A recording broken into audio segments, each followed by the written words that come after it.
Hi guys, welcome back to my channel. Aleena ഭയങ്കരമായിട്ട് സങ്കടപ്പെട്ടിരിക്കുകയാണ് കേട്ടോ. ഇനിയിപ്പോൾ അവിടെ പോയി കഴിഞ്ഞാൽ പപ്പയ്ക്ക് ഒരു ഫാമിലി ഉണ്ടെങ്കിൽ അവർക്ക് എന്നെ ഇഷ്ടപ്പെടുമോ, ഇനിയിപ്പോൾ പഴയതുപോലെ എല്ലാം ആവർത്തിക്കുമോ, അവർക്ക് ഞാൻ വെറുപ്പായിട്ട് തോന്നുമോ, അതുപോലെ തന്നെ പപ്പയ്ക്ക് എന്നെ സ്നേഹിക്കാൻ കഴിയുമോ, ഇനിയിപ്പോൾ നമ്മുടെ മുമ്പിൽ തന്നെ പപ്പ ഉണ്ടായിട്ട് എന്നെ സ്നേഹിക്കാൻ കഴിയാതിരുന്നു കഴിഞ്ഞാൽ അതെനിക്ക് ഭയങ്കര സങ്കടമാവില്ല എന്നൊക്കെ അവളിങ്ങനെ ആലോചിക്കുന്നുണ്ട്. അതുപോലെ തന്നെ അവൾ ബാലചന്ദ്രനോടും തൻ്റെ ആദ്യം പങ്കുവെക്കുന്നുണ്ട്. അപ്പോൾ ബാലചന്ദ്രൻ പറയുന്നുണ്ട്, മോള് വിഷമിക്കേണ്ട, നമുക്ക് നോക്കാം, പോയി നോക്കിയിട്ട് എങ്ങനെയാണെന്ന് നോക്കാം. ബാലചന്ദ്രനാണെങ്കിൽ അത്ര അങ്ങോട്ട് ചിന്തിച്ചിട്ടില്ല കേട്ടോ. അതുകൊണ്ട് ഭയങ്കര സങ്കടം അപ്പം തന്നെ ആയിട്ടുണ്ട്. അപ്പോൾ അവൾ പറയുന്നുണ്ട്, ഇതിപ്പോൾ ഒരു വേലക്കാരിയായിട്ട് പോവുകയാണെങ്കിൽ എനിക്ക് കുഴപ്പമുണ്ടായിരുന്നില്ല അച്ഛാ, കാരണം എൻ്റെ കാര്യം മാത്രം നോക്കി എനിക്ക് അവിടെ എവിടെയെങ്കിലും ഒന്ന് ചുരുണ്ട് കൂടിയാൽ മതിയായിരുന്നു. പക്ഷേ ഇതിപ്പോൾ അങ്ങനെ ഇല്ലല്ലോ, ഇതിപ്പോൾ എന്തൊക്കെ ഒരു പ്രശ്നം ഉണ്ടാവുമെന്ന് എനിക്ക് അറിയില്ല, എനിക്ക് പേടിയാവുമെന്ന് പോകുമ്പോൾ തന്നെ എന്ന് പറയുമ്പോൾ ബാലചന്ദ്രൻ പറയുന്നുണ്ട്, നീ എന്തിനാ ഈ ടെൻഷൻ അടിക്കുന്നത്? അപ്പം അവൾ പറയുന്നുണ്ട്, പേടിയാണ് അച്ഛാ, എനിക്ക് പഴയതുപോലെ എല്ലാം ആവർത്തിക്കുമോ എന്നുള്ളൊരു ഭയം. അത് കേട്ടപ്പോൾ ബാലചന്ദ്രൻ പറയുന്നുണ്ട്, നീ അവിടെ പോകുക, എന്നിട്ട് അവിടുത്തെ ഒരു സാഹചര്യം എങ്ങനെയാണെന്ന് മനസ്സിലാക്കിയിട്ട് എന്നെ വിളിച്ചാൽ മതി. അവിടെ നിനക്ക് നിൽക്കാൻ പറ്റുന്നില്ലെങ്കിൽ നീ എന്നെ വിളിക്കും, ഞാൻ അപ്പം തന്നെ അങ്ങോട്ട് വരും. ഞാൻ ഒരിക്കലും അവനെ നിന്നെ ഏൽപ്പിച്ച് എല്ലാം കൈയൊഴിഞ്ഞ് പോവല്ല മോളെ. അവൻ നിൻ്റെ അച്ഛനല്ലേ, അതുകൊണ്ട് അച്ഛൻ്റെ കയ്യിൽ അവനെ നിന്നെ ഏൽപ്പിക്കാൻ എന്നുള്ളൊരു ലക്ഷ്യം മാത്രമേ എനിക്കുള്ളൂ. പിന്നെ നീയും തന്നെ നിനക്ക് ഈ വീട്ടിൽ നിന്ന് പോകണമെന്ന് നീ പറഞ്ഞിട്ടുണ്ടായിരുന്നില്ല, അതുകൊണ്ടാണ് ഞാൻ ഏറ്റവും സുരക്ഷിതമായി ഈ ഒരു സ്ഥലം തന്നെ തിരഞ്ഞെടുത്തത്.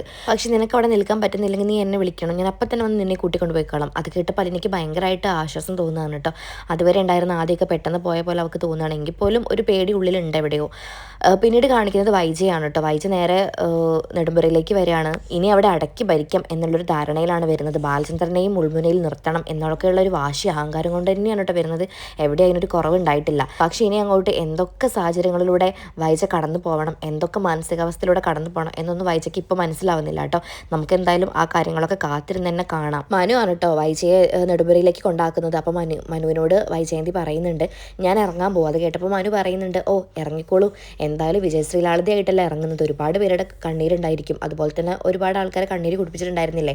അപ്പോൾ വൈജയ്ക്ക് മനസ്സിലായി അവൻ ആരോ ഉദ്ദേശിച്ച പറയുന്നത്. അപ്പോൾ വൈജ ഒന്ന് പുച്ഛിച്ചിട്ട് പറയുന്നുണ്ട്, ഓ എനിക്കറിയാം നിനക്ക് അവളെ ഇഷ്ടമല്ല, അതുകൊണ്ടല്ല നീ ഇങ്ങനെയൊക്കെ പറയുന്നത്. അവളാണ് എൻ്റെ ജീവിതം തുലച്ചത്, അവളെ ഞാൻ ഈ വീട്ടിൽ നിന്ന് പുറത്താക്കി, അതാണ് എൻ്റെ ഏറ്റവും വലിയ ലക്ഷ്യം. അതെല്ലാം കഴിഞ്ഞു, ഇപ്പം ഞാൻ വിജയിച്ചു, അതുകൊണ്ട് ഭയങ്കര അഹങ്കാരം എനിക്ക് ഉണ്ടടാ, അതുകൊണ്ട് തന്നെയാണ് ഞാൻ ഇങ്ങോട്ട് വന്നതും എന്നും പറഞ്ഞിട്ട് നല്ലൊരു അഹങ്കാരത്തോടു കൂടി അതുപോലെ തന്നെ അതീവ സന്തോഷത്തോടു കൂടി ആ വീട്ടിലേക്ക് ഇറങ്ങാണ് കേട്ടോ.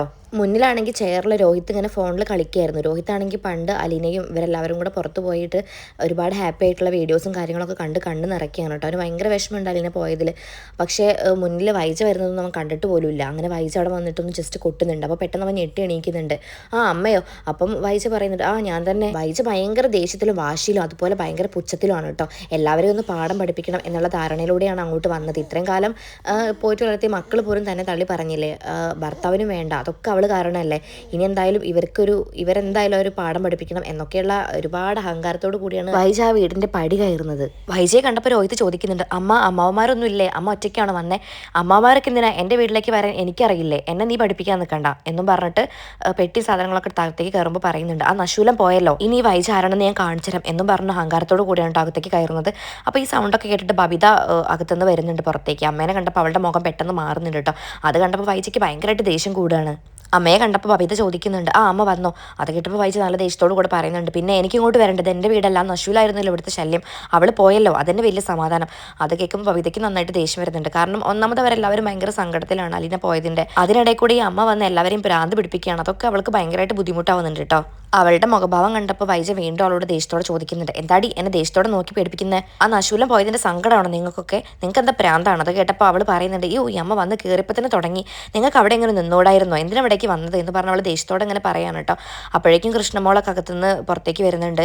അതുപോലെ രോഹിത്തും മനുവൊക്കെ അകത്തേക്ക് വരുന്നുണ്ട്. അപ്പം വൈജ ഭയങ്കര ദേഷ്യത്തിൽ എല്ലാവരോടും കൂടെ പറയാണ്, എനിക്കൊരു കാര്യം പറയണ്ട, എല്ലാവരും ശ്രദ്ധിച്ച് കേൾക്കണം. ആ നശൂലം ഇവിടെ നിന്ന് എന്തായാലും കെട്ടിയെടുത്തല്ലോ, ഇനി അവളുടെ ഒരു സാധനം പോലും ഈ വീട്ടിൽ പാടില്ല, എല്ലാം എടുത്ത് കളയണം, അവളുടെ ഓരോ ഓർമ്മകൾ പോലും ഇവിടെ ഉണ്ടാവാൻ പാടില്ല എന്ന് വൈരാഗ്യത്തോടു കൂടെ പറയാണ് കേട്ടോ.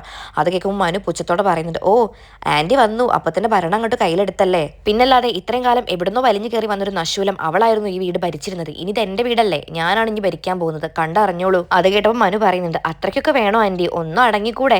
അപ്പോൾ അവൾ പറയുന്നുണ്ട്, ആ നശൂലം വന്ന് എൻ്റെ വീട് മൊത്തം അലങ്കോലാക്കിയിട്ടു, ഇനി എനിക്ക് വേണം എൻ്റെ വീടൊക്കെ ഒന്ന് റെഡിയാക്കി എടുക്കാൻ. അത് കേട്ടപ്പോൾ മനു പറയുന്നുണ്ട്, എന്ത് അലങ്കോലാക്കിയിട്ടു? അലീന വന്നിട്ട് എന്താണ് ഇവിടെ ഉണ്ടാക്കിയെടുത്തത്? അവൾ ഈ വീട് നന്നായിട്ട് കൊണ്ടുപോയതോ, അല്ലെങ്കിൽ നിങ്ങളുടെ മക്കൾ അവിടെ ഇവിടെയും കിടന്ന് നിങ്ങളുടെ മക്കൾ മക്കൾ നല്ല രീതിക്ക് ഒത്തിണക്കി കൊണ്ടുപോയത്. ഇതാണോ അവൾ ചെയ്ത തെറ്റ്? അത് കേൾക്കുമ്പോൾ വൈജ പറയുന്നുണ്ട്, എനിക്കറിയാം നിനക്ക് ആ നശൂലത്തിന് ഇഷ്ടമാണെന്നുള്ളത്.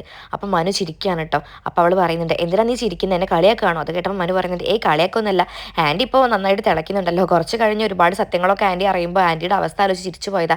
അത് കേൾക്കുമ്പോൾ വൈജയ്ക്കൊക്കെ പേടിയാവുന്നുണ്ട് കേട്ടോ. ഈ അലീന എല്ലാവരോടും ഇതൊക്കെ പറഞ്ഞിട്ടുണ്ടല്ലോ, ഈ മനു അറിഞ്ഞോ എന്നൊക്കെ ഉള്ളൊരു പേടിയും വൈജയ്ക്ക് വന്നു ചേരുകയാണ് കേട്ടോ. അങ്ങനെ വൈജ എല്ലാവരും ഒന്നും ചുറ്റും നോക്കുന്നുണ്ട്. എന്നിട്ട് വീണ്ടും മനുവിനോട് തർക്കിക്കാനായിട്ട് വരികയാണ്. ആൻറ്റി എന്തായാലും ഇതൊക്കെ ഇടയ്ക്ക് ഓർക്കുന്നത് നല്ലതായിരിക്കും കേട്ടോ. ഇനി ആൻറ്റി മറക്കുകയാണെങ്കിൽ ഞാൻ ഇടയ്ക്ക് ഇങ്ങോട്ട് വന്ന് ആൻറ്റിയെ ഓർമ്മിപ്പിച്ചോളാം, എങ്ങനെ? അത് ശരിയല്ലേ എന്ന് പറയുമ്പോൾ വൈജ ഒരു അക്ഷരം മിണ്ടുന്നില്ല കേട്ടോ. അപ്പോൾ മക്കളെല്ലാവരും അത്ഭുതത്തോടെ നോക്കുകയാണ്. ഇത്രയും നേരം ഭയങ്കരമായിട്ട് ഇളകി മറിഞ്ഞ അമ്മ, അതായത് മനുവേട്ടൻ ഇങ്ങനെയൊക്കെ പറഞ്ഞിട്ട് എന്താ മിണ്ടാതിരിക്കുന്നത്, തിരിച്ച് പ്രതികരിക്കുന്നില്ലല്ലോ എന്നുള്ളത് അവർക്ക് എല്ലാവർക്കും ഭയങ്കരമായിട്ടൊരു അത്ഭുതം തോന്നുന്നുണ്ട്. ആൻറ്റി എന്തായാലും എന്തെങ്കിലും കാണിച്ചു കൂട്ടി, എനിക്കൊന്നും കാണാൻ വയ്യ എന്നും പറഞ്ഞ് മനു അവിടെ നിന്ന് പോകാൻ കേട്ടോ. മനു പോയതും സ്റ്റെക്കായിട്ട് നിൽക്കുകയാണ് വൈജയന്തി. കാരണം ഇത്രയൊക്കെ ഞാൻ മനുവിൻ്റെ മുന്നിൽ പറഞ്ഞതെല്ലാം വെറുതെ ആയി പോയോ, മനുവിനെല്ലാം സത്യങ്ങളും അറിയാം, ഇനിയിപ്പോൾ ഇത് വെച്ചിട്ട് അവൻ എന്നെ ഭീഷണിപ്പെടുത്തുമോ എന്നൊക്കെയുള്ളൊരു ചിന്ത വരിഞ്ഞു മുറുകാണ് കേട്ടോ വൈജയെ. പിന്നീട് കാണിക്കുന്നത് കുളത്തുപുഴയിൽ എത്തിയിട്ടുണ്ട് കേട്ടോ. ബാലചന്ദ്രനും അലീനയും അങ്ങനെ അവർ ആ ഒരു വലിയ ബംഗ്ലാവിന് മുന്നിൽ വണ്ടി നിർത്തുകയാണ്. അലീന ആകെ ഷോക്കായിട്ട് ഇങ്ങനെ നോക്കുക, ഇത്രയും വലിയ വീടോ എന്നൊക്കെ അവളിങ്ങനെ ചിന്തിക്കുന്നുണ്ട്. അങ്ങനെ ബാലചന്ദ്രൻ അവളുടെ കൈ മുറുകെ പിടിച്ചിട്ട് ആ വീട്ടിലേക്ക് കയറി പോവാണ് കേട്ടോ. രണ്ടുപേരും വ്യത്യസ്ത ചിന്തകളിലൂടെയാണ് ആ വീട്ടിലേക്ക് കയറി പോകുന്നത്. അലീനയ്ക്കാണെങ്കിൽ ഭയങ്കര പേടി, ഒരു പുതിയ ഇടം, അച്ഛൻ ഇത്രയും വർഷം തൻ്റെ കൺമറയത്ത് നിന്ന അച്ഛനെ കാണാൻ പോകുന്നു, അപ്പോൾ അതെങ്ങനെയായിരിക്കും, പിന്നെ അവരുടെ ഫാമിലി എന്നെ എങ്ങനെ അംഗീകരിക്കും എന്നൊക്കെയുള്ള ഒരുപാട് ചിന്തകൾ. ബാലചന്ദ്രനാണെങ്കിൽ തൻ്റെ മകളെ പിരിയുന്ന വിഷമം, ഇനി അവളെ കാണാൻ പറ്റുമോ, അവൾക്കൊരു അച്ഛനെ കിട്ടി, അവളുടെ സ്വന്തം അച്ഛനെ കിട്ടി, അപ്പോൾ അവൾ എന്നെ മറക്കുമോ എന്നൊക്കെയുള്ളൊരു അച്ഛൻ്റെ ഒരു സ്വാർത്ഥമായ ഒരു ചിന്ത ബാലചന്ദ്രനെ വരിഞ്ഞു മുറുക്കുന്നുണ്ട്. കൂടെ തന്നെ തൻ്റെ മകൾ ഇവിടെ സുരക്ഷിതമാവുമോ, സ്റ്റാൻലി അവളെ പൊന്നുപോലെ നോക്കുമോ എന്നൊക്കെയുള്ളൊരു ആകുലതകളും ബാലചന്ദ്രൻ്റെ മനസ്സിലൂടെ വിങ്ങി ഇങ്ങനെ മറിഞ്ഞുകൊണ്ടിരിക്കുകയാണ് കേട്ടോ. ആ സമയത്ത് തന്നെ ഇവർ കയറുന്നതും വീടിനകത്തുനിന്ന് ഒരുപാട് പട്ടികൾ ഭയങ്കരമായിട്ട് കുരച്ചിട്ട് പുറത്തേക്ക് വരികയാണ് കേട്ടോ. എന്നിട്ട് അവരുടെ അടുത്ത് വന്ന് ഇങ്ങനെ വട്ട ചുറ്റിയാണ്. അത് കണ്ട് ഇവർ പേടിക്കുന്നുണ്ട്, അലീനെ പേടിക്കുന്നുണ്ട്. അപ്പോൾ ബാലചന്ദ്രൻ അവളുടെ കൈ മുറുകെ പിടിക്കുന്നുണ്ട്. പട്ടികൾ ഭയങ്കര സൗണ്ടിൽ പുറത്തേക്ക് ഓടിയതും ആൻ്റപ്പൻ അവരുടെ പിന്നാലെ വരുന്നുണ്ട് കേട്ടോ. പക്ഷെ കണ്ട കാഴ്ചയിൽ ആൻ്റപ്പൻ ഒന്ന് തറഞ്ഞു നിൽക്കുന്നുണ്ട്. കാരണം ആ പട്ടികൾ എല്ലാവരും കൂടെ ഇവർ രണ്ടുപേരുടെയും ചുറ്റും ഇങ്ങനെ കിടക്കുകയാണ്, ഒരു അനക്കവും ഇല്ലാതെ കിടക്കുകയാണ്. അത് കണ്ടപ്പോൾ ആൻ്റപ്പൻ പറയുന്നുണ്ട്, ആദ്യമായിട്ടാണല്ലോ പുറമേ നിന്ന് ആൾക്കാർ വരുമ്പോൾ ഇവരൊക്കെ ഇങ്ങനെ സൈലൻ്റ് ആയിട്ട് ഇരിക്കുന്നത്, അല്ലെങ്കിൽ ഇവരിങ്ങനെ ഭയങ്കരമായിട്ട് സൗണ്ട് ഉണ്ടാക്കി അവരെ പേടിപ്പിക്കാറാണ് പതിവ്. അങ്ങനെ ആൻ്റപ്പൻ അവരെ അകത്തേക്ക് ക്ഷണിക്കുകയാണ് കേട്ടോ. അകത്തേക്ക് പോകുന്ന സമയത്ത് സ്റ്റാൻലി ആണെങ്കിൽ അവിടെ ഒരു ജോലിക്കാരനോട് കുറേ നിർദ്ദേശങ്ങളൊക്കെ കൊടുക്കുന്നുണ്ടായിരുന്നു. അങ്ങനെ ആൻ്റപ്പൻ സ്റ്റാലിനോട് പറയുന്നുണ്ട്, സാറേ ഇതാ രണ്ടുപേര് കാണാൻ വന്നിട്ടുണ്ട്. അപ്പം അലീനയാണെങ്കിൽ തൻ്റെ അച്ഛൻ്റെ മുഖം കാണാനായിട്ട് കാത്തിരിക്കുകയാണ്. അങ്ങനെ സ്റ്റാൻലി തിരിയുന്ന സമയത്ത് അവൾ ഞെട്ടുന്നുണ്ട്. കാരണം അവൾ മുന്നേ എപ്പോഴോ സ്റ്റാൻലിയെ കണ്ടിട്ടുണ്ട്, പക്ഷെ അത് തൻ്റെ അച്ഛനാണെന്ന് അവൾക്ക് അറിയില്ലായിരുന്നു. അപ്പോൾ ഈ ഒരു മുഖം കണ്ടപ്പോൾ അവൾക്ക് വല്ലാത്ത സങ്കടം തോന്നുകയാണ്, കണ്ണൊക്കെ നിറയുന്നുണ്ട്. സ്റ്റാൻലിയും തൻ്റെ മകളെ കണ്ട സന്തോഷത്തിൽ വിങ്ങി പൊട്ടുകയാണ് കേട്ടോ. എന്നിട്ട് അവളുടെ അടുത്തേക്ക് നടന്ന് നീങ്ങുന്നുണ്ട്. അങ്ങനെ രണ്ടുപേരുടെയും കണ്ണ് നിറഞ്ഞൊഴുകാണ്. അപ്പോൾ അലീനയ്ക്ക് മനസ്സിലാവുന്നുണ്ട്, അന്നൊരിക്കലും അച്ഛനെ കാണാൻ വന്നത് തൻ്റെ സ്വന്തം പപ്പയായിരുന്നു അല്ലേ, അത് അവൾക്ക് ഇപ്പോഴാണ് കേട്ടോ മനസ്സിലാവുന്നത്. വൈജ ആണെങ്കിൽ തൻ്റെ അധികാരം തിരിച്ചു കിട്ടിയ സന്തോഷത്തിൽ ആ വീട്ടിൽ അങ്ങോട്ടും ഇങ്ങോട്ടും നടക്കുകയാണ് കേട്ടോ.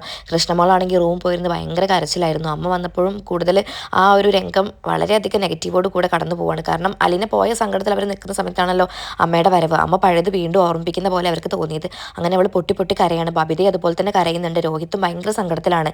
വൈജയാണെങ്കിൽ ഭയങ്കര അഹങ്കാരത്തിലും ദേഷ്യത്തിലും വാശിയിലും ആ വീട്ടിൽ നിന്ന് അങ്ങോട്ടും ഇങ്ങോട്ടും നടക്കുകയാണ് കേട്ടോ.